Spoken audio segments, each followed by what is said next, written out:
અમદાવાદ મહાનગરપાલિકા દ્વારા સ્લમ ક્વાર્ટરને નવા બનાવવાની યોજના હાથ ધરવામાં આવી છે.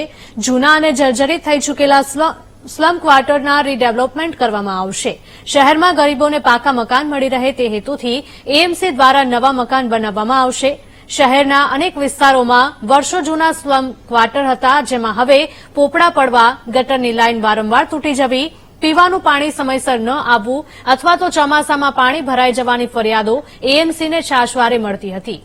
અનેક ફરિયાદોનું નિરાકરણ કરવા છતાં પણ સમસ્યાઓનો નિકાલ ન થતા એએમસી દ્વારા તમામ સ્લમ ક્વાર્ટરને તોડીને નવા બનાવવાનું આયોજન કરાયું છે, જેમાં રખિયાલના સોનારિયા વિસ્તારમાં સ્લમ ક્વાર્ટરનું રીડેવલપમેન્ટ કાર્ય પ્રગતિ હેઠળ છે.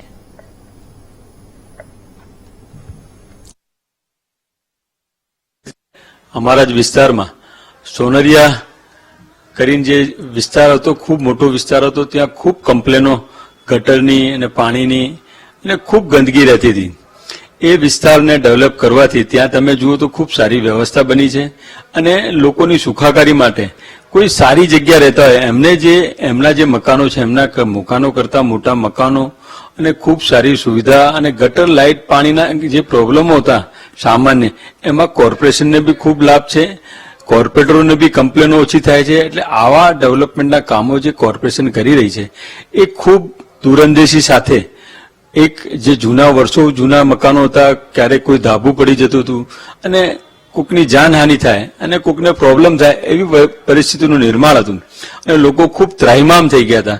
એ પરિસ્થિતિને અમદાવાદ કોર્પોરેશને આ ગરીબ અને છેવાડાના લોકોને ઉન્નતિ માટે અને એ લોકો આગળ આવે એના માટે ખૂબ સારી વ્યવસ્થા આ કરી છે. કોર્પોરેશન તરફથી આ રીડેવલપમેન્ટની જે સ્કીમો ચાલે છે એમાં અમારા ચાલીઓવાળામાં જે એગ્રી થયા છે એ લોકોને સારામાં સારી સુવિધા, વર્ષોથી જર્જરિત મકાનો હતા, બચારા બહુ તકલીફમાં રહેતા હતા.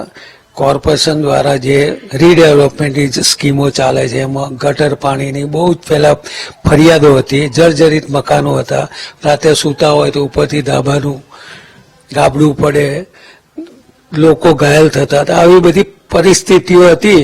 એની અંદર રીડેવલપમેન્ટનું સારામાં સારું કામ કોર્પોરેશન કરી રહી છે. ખૂબ આશીર્વાદ રૂપ છે અને ખૂબ સારું છે.